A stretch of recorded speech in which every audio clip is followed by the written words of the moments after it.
The sunlight felt too bright.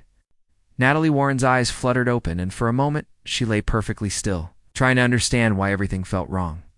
The bed was too soft. The sheets were too smooth. The ceiling was too high. This was not her apartment. Her heart began to race as memories from the previous night tumbled through her mind like scattered photographs. The annual gala at the Grand Meridian Hotel. The champagne that tasted like stardust. The way Julian Pierce, her boss and CEO of Pierce Industries, had looked at her when his date canceled and he asked her to dance instead. She remembered laughing at his jokes. She remembered the warmth of his hand guiding her across the dance floor. She remembered getting into his car because he wanted to show her something at his penthouse.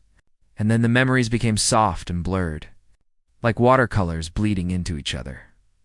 Natalie turned her head slowly. Almost afraid of what she would find, Julian lay beside her, his chest rising and falling with deep, peaceful breaths. His dark blonde hair was messy in a way she had never seen during their 3 years of working together. Even in sleep, he looked like someone important.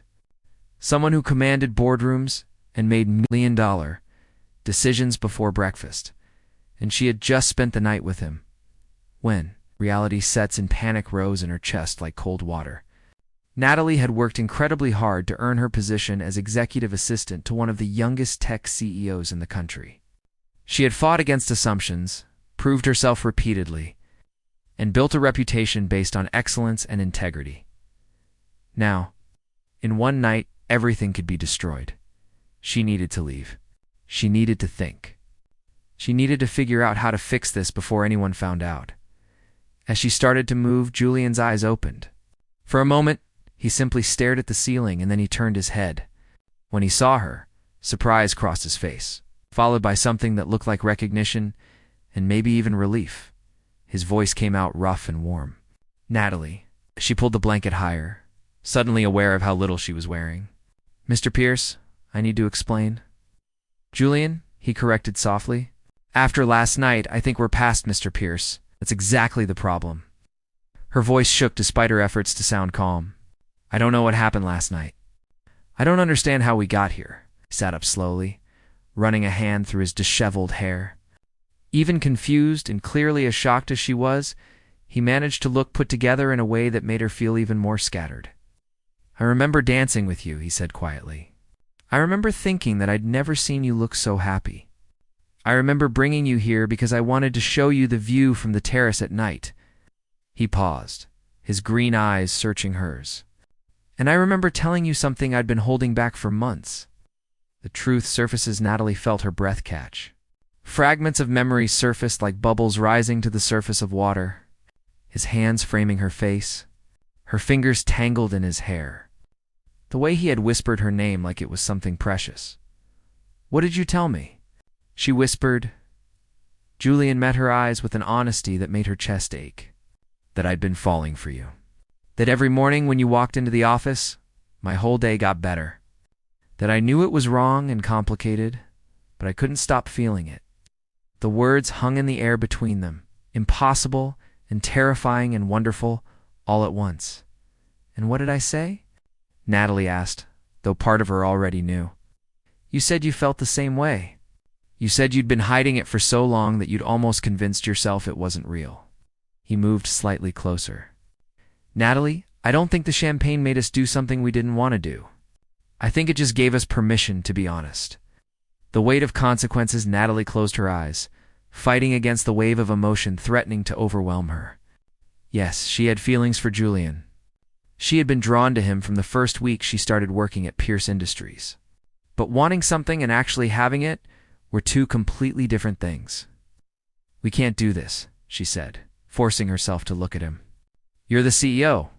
I'm your assistant. There are policies and rules and 1,000 reasons why this is impossible. Then we'll change the policies. It's not that simple." Her voice grew stronger. "People will think I got my job because of this. They'll say I used my looks instead of my skills. Everything I've worked for will mean nothing." Julian's expression shifted, understanding replacing the hope in his eyes. "You earned your position through talent and dedication.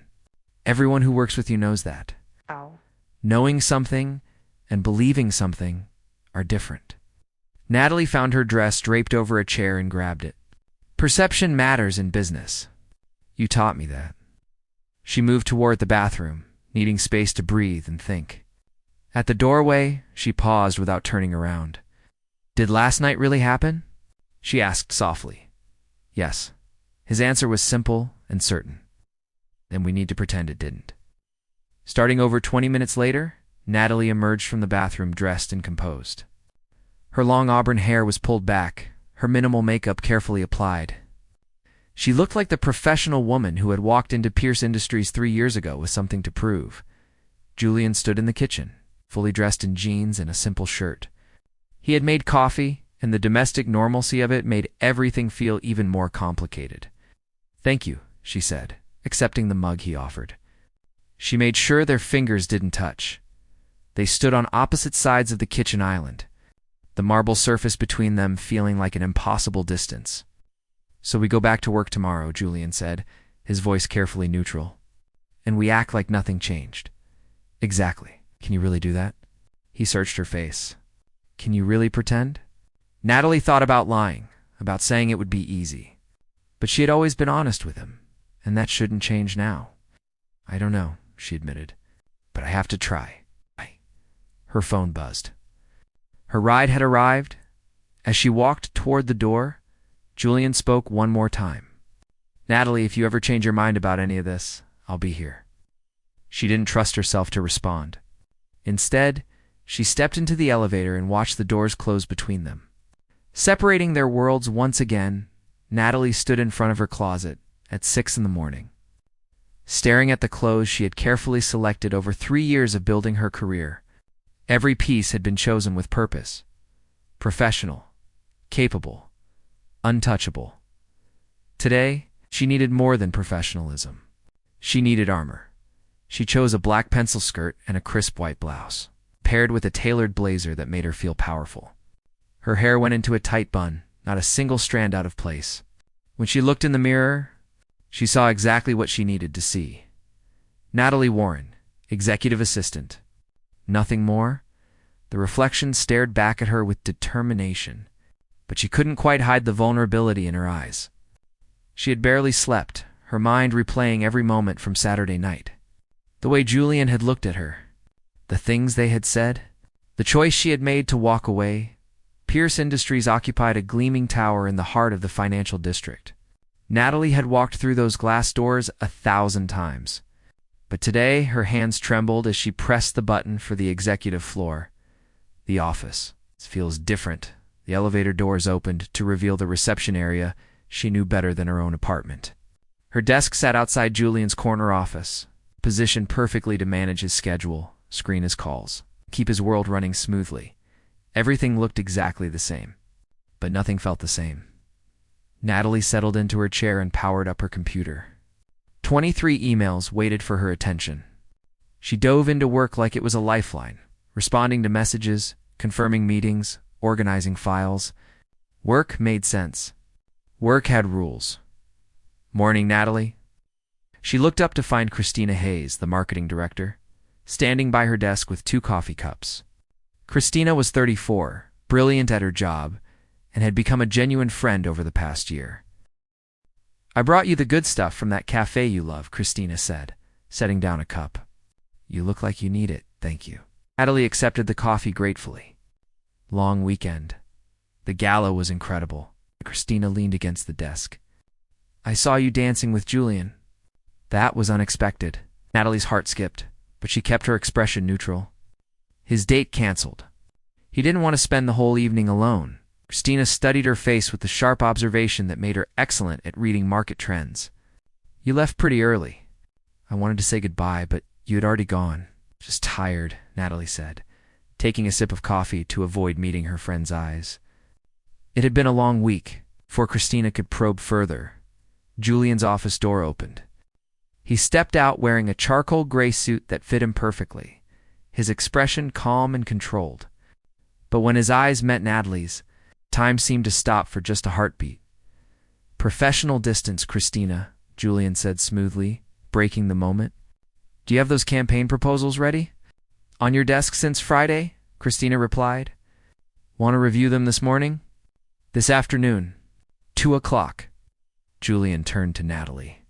I'll need the quarterly reports for the board meeting and coffee. Of course, Mr. Pierce. The formality felt like glass in her mouth. For 3 years, she had called him Julian in the office.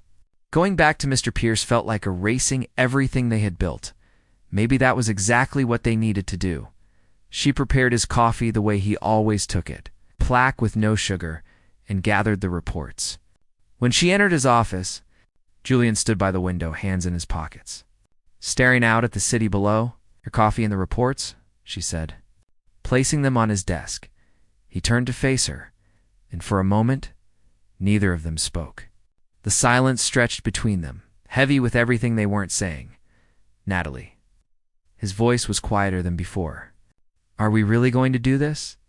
Do what? Pretend we're strangers. Act like we don't know each other beyond this office. We do know each other, she said carefully. You're an exceptional CEO who built this company from nothing. I'm your assistant who helps keep everything organized. That's what we know. That's not all we know. He moved closer, stopping on his side of the desk. We know how we feel. We know what happened Saturday night was real. When crisis strikes before Natalie could respond, her phone buzzed urgently. She glanced at the screen, and her expression changed. Robert Coleman is calling. He says it's an emergency. Julian's entire demeanor shifted into business mode. Put him through.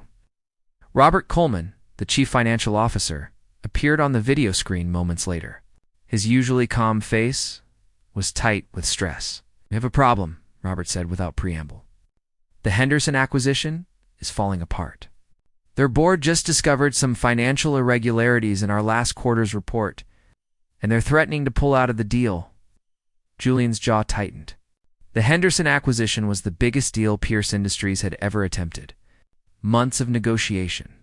Millions of dollars at stake. What kind of irregularities? Julian demanded. Numbers that don't match between departments. It looks like either incompetence or deliberate manipulation. Robert's voice was grim. Either way, Henderson wants answers by Wednesday, or they walk. That's 2 days, Natalie said, her mind already racing through possibilities. Exactly. Robert looked exhausted. I need both of you on this. We have to go through every report, every transaction, every email from the past quarter. If there's an error, we find it. If there's something worse, we need to know before Henderson does. Julian nodded. Clear my schedule for the next 2 days? Natalie, book the conference room. We're going to need space to work. Working together by noon, the conference room looked like a financial war zone. Reports covered every surface. Laptops glowed with spreadsheets. Coffee cups multiplied like rabbits. Natalie sat across from Julian, both of them deep in numbers and data. Robert joined them via video, coordinating with his team to track down every transaction. Here, Natalie said, pointing to a column on her screen. The marketing budget shows $50,000 spent on the Thompson campaign.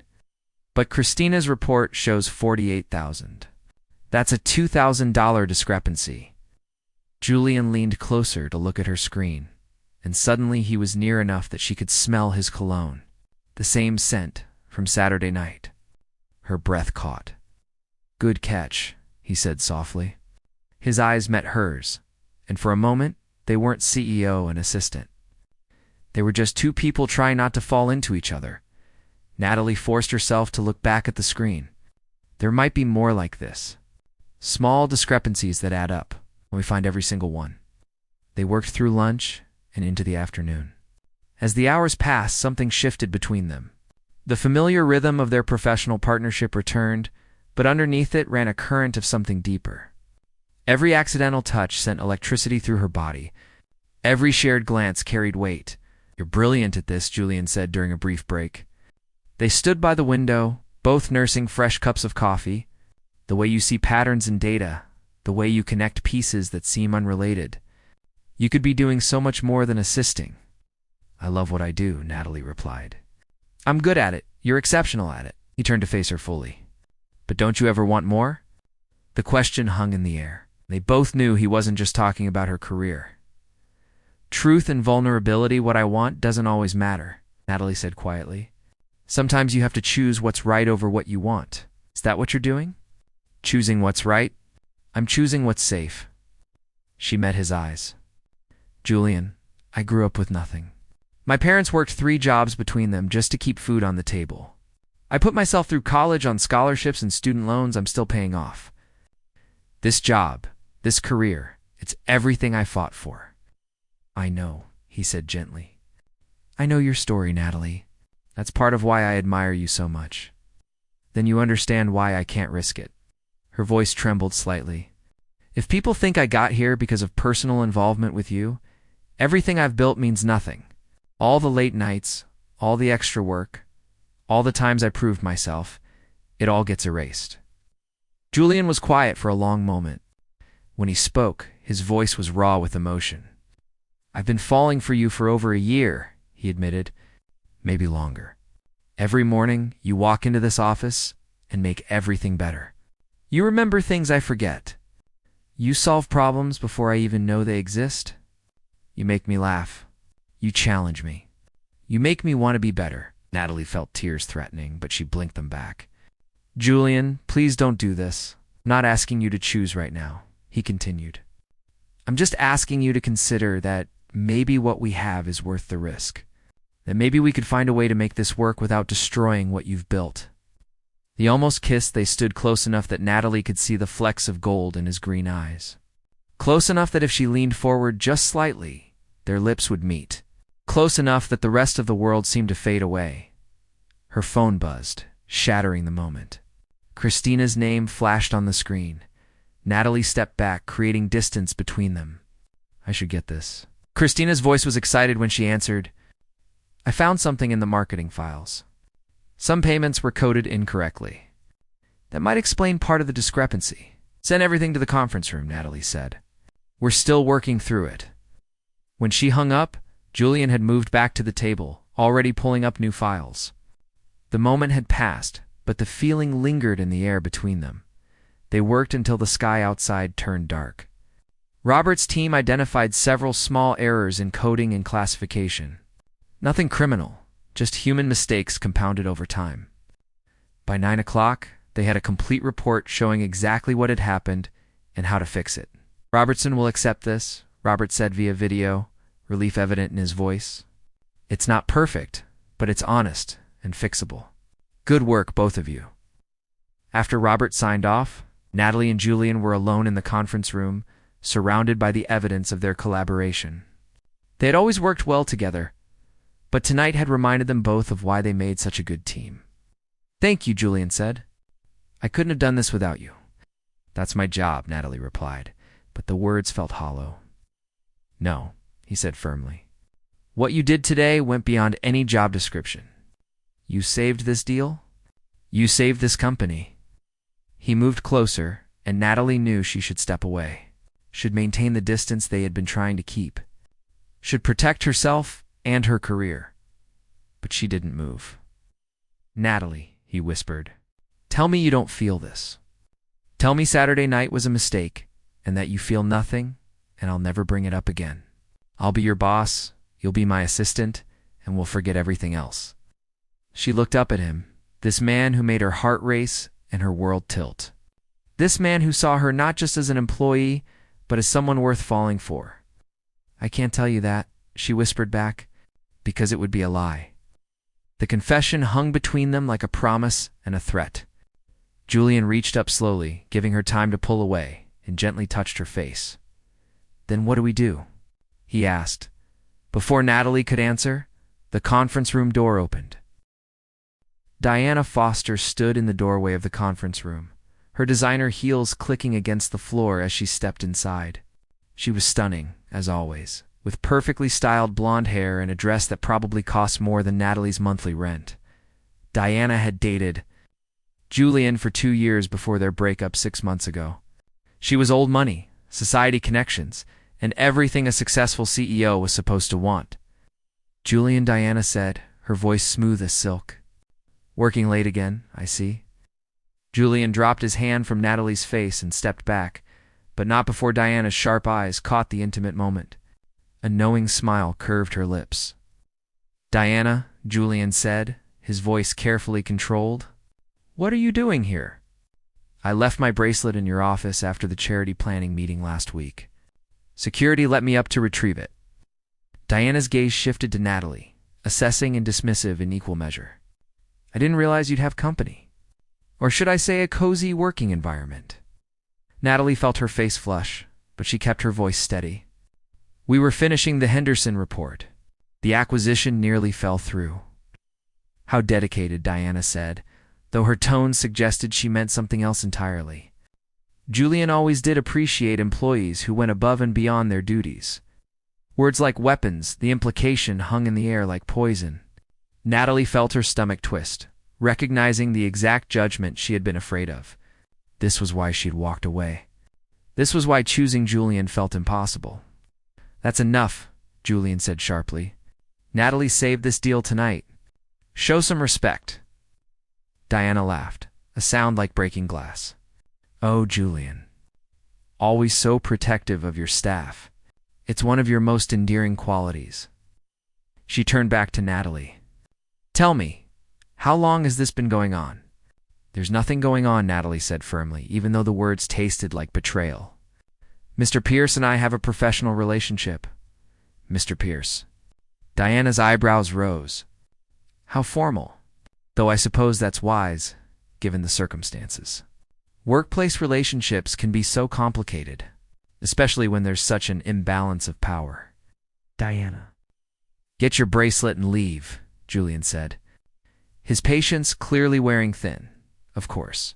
Diana walked to Julian's office, retrieved a diamond bracelet from his desk, and returned. But she paused at the conference room door. "A word of advice, Natalie. Men like Julian don't end up with women like you. They have fun, they enjoy the novelty, but eventually they come back to their own kind.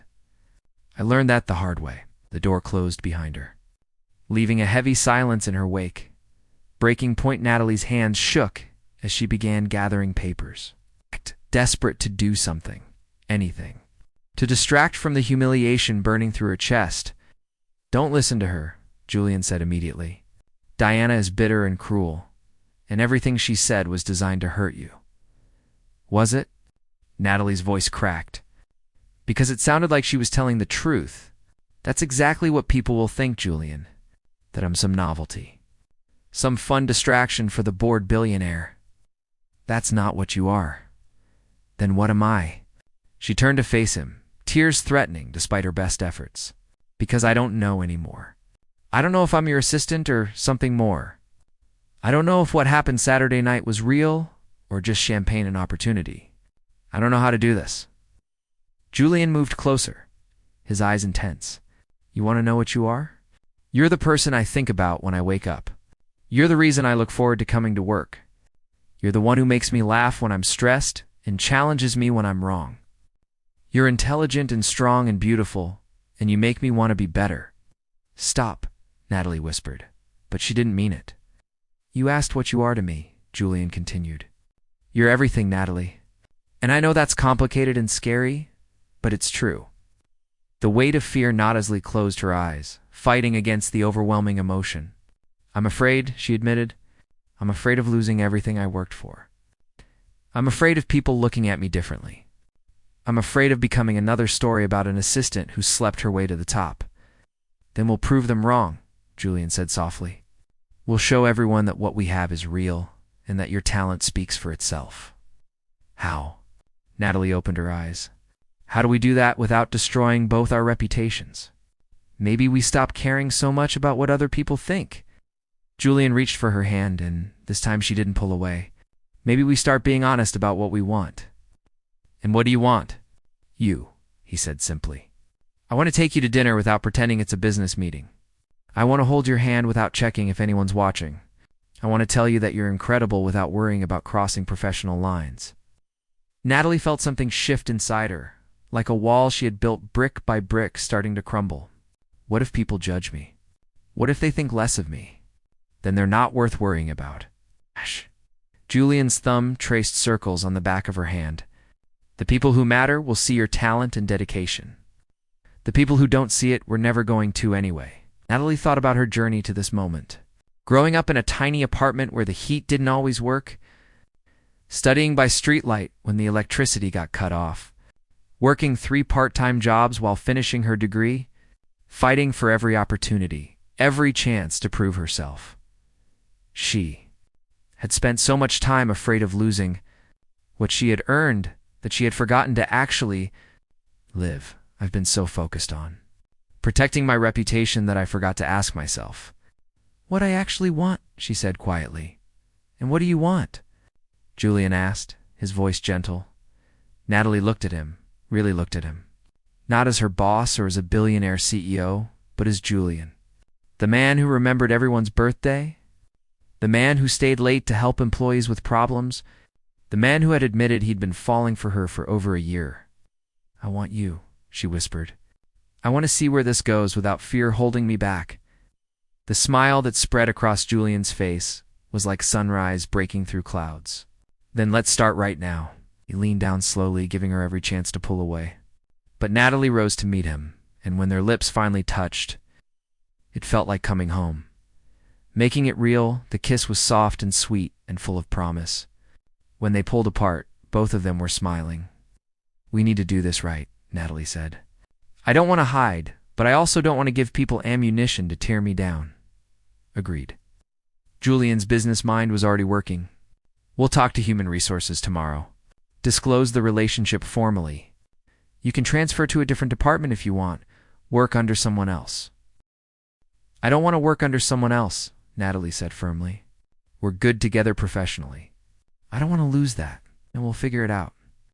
Maybe we bring in another assistant to share responsibilities. Someone who can provide oversight and prevent any appearance of favoritism. Natalie nodded slowly. And we're honest with everyone. No sneaking around, no hiding. If people have a problem with it, we deal with it directly. Together, Julian added. Together, she agreed. They spent the next hour planning how to navigate the complicated waters ahead. They would be professional at work, keeping displays of affection private. They would document everything to ensure transparency. They would prove through actions that their relationship didn't compromise their work. New beginnings, the next morning. Natalie walked into Pierce Industries with her head held high. She wore a soft blue dress that made her feel confident and beautiful. Her hair fell loose around her shoulders. Christina was waiting by Natalie's desk with knowing eyes. You look different, she said. Happy. I am, Natalie admitted. Can we talk? They went to the break room, and Natalie told her friend everything. The gala, the morning after, the fear, and finally, the decision to stop hiding. I'm terrified people will judge me, Natalie said, that they'll think I didn't earn my place here. Christina took her hand. The people who know you know the truth. You're the hardest working person in this building. Anyone who suggests otherwise is just jealous or ignorant. What if it doesn't work out? Natalie voiced her deepest fear. What if we try this and it falls apart? Then you'll deal with it, Christina said gently. But what if it does work out? What if you find something real and beautiful and worth fighting for? Facing the world at 10 o'clock, Natalie and Julian met with human resources. They disclosed their relationship formally, signed the necessary paperwork, and agreed to regular check-ins to ensure everything remained professional. The HR director, a kind woman named Margaret Chen, smiled at them. You're not the first office romance, and you won't be the last. Just keep communication open and boundaries clear. You'll be fine. By noon, word had spread through the building. Natalie could feel eyes on her as she walked through the halls. Some looks were curious, some disapproving, but many were supportive. Robert Coleman stopped by her desk in the afternoon. Heard the news, he said. For what it's worth, I think you two are good together. And anyone who questions your qualifications clearly hasn't been paying attention for the past 3 years. Thank you, Natalie said, surprised by how much his support meant. Julian's lucky to have you, Robert continued. In business and in life. The real test 2 weeks later, Pierce Industries hosted a major investor meeting. Natalie stood beside Julian as he presented the Henderson acquisition. Now, back on track, thanks to their work identifying and fixing the discrepancies. When Julian credited her contribution publicly, acknowledging her skill and dedication, several investors nodded in approval. After the meeting, 3 different companies approached her with job offers. Impressed by her competence, she turned them all down that evening. Julian took her to a small Italian restaurant away from the business district. No fancy venues, no photographers, just the 2 of them sharing pasta and wine and conversation. "How are you really doing?" he asked. "With everything?" "Better than I expected," Natalie admitted. "Some people have been judgmental, but more have been supportive. And the ones who matter most have my back." "I'm proud of you," Julian said, "for taking this risk, for choosing what you wanted instead of what was safe." "I'm proud of us," Natalie corrected. "We're making this work." 6 months later, the seasons changed, and so did their lives. Natalie continued as Julian's assistant, but with additional responsibilities that showcased her analytical skills. She led several major projects. Earning respect based purely on merit, Julian remained the focused CEO, but those who knew him noticed he smiled more, laughed more, seemed lighter somehow. They kept their personal and professional lives separate at the office, but were openly together everywhere else. They attended charity galas as a couple. They spent weekends exploring the city. They built something real and lasting. One Sunday morning, Natalie woke up in Julian's penthouse, the same place where their story had truly begun. But this time, there was no panic, no confusion, no fear. Julian was already awake, watching her with soft eyes. "Good morning," she murmured. "Good morning," he replied, pulling her closer. "Have I told you lately that I love you?" "Not in the last 8 hours," she teased. "Then I'm overdue." He kissed her forehead. "I love you, Natalie Warren. I love your strength and your intelligence and your courage. I love the way you challenge me and support me. I love who I am when I'm with you." "I love you too," she whispered. "Thank you for being worth the risk. Thank you for taking it." They lay together as sunlight filled the room, to people who had found something rare and precious. They had faced judgment and fear and uncertainty, but they had faced it together, and in the end, love had been worth every single risk. Epilogue. 1 year later, Natalie stood in front of the Pierce Industries board, presenting her proposal for a new mentorship program. She had been promoted to Director of Strategic Operations 3 months earlier, a position she had earned through exceptional work. Julian sat at the head of the table, watching her with pride but letting her shine on her own merits. When the board unanimously approved her program, the applause was genuine. After the meeting, Christina caught up with her in the hallway. "Remember when you were terrified of what people would think?" "Every day," Natalie admitted. "But I also remember deciding that living honestly was worth more than living safely. And look at you now. Promoted, respected, leading major initiatives." Christina grinned. "Turns out you can have love and success." That evening, Julian took Natalie back to the terrace, where they had shared their first honest conversation about feelings. The San Francisco skyline glittered below them, full of possibility. "I have something to ask you," Julian said, his voice nervous in a way she rarely heard. He got down on one knee, and Natalie's breath caught. "You changed my life the moment you walked into it," he said. "You made me better, braver, and happier than I ever thought possible.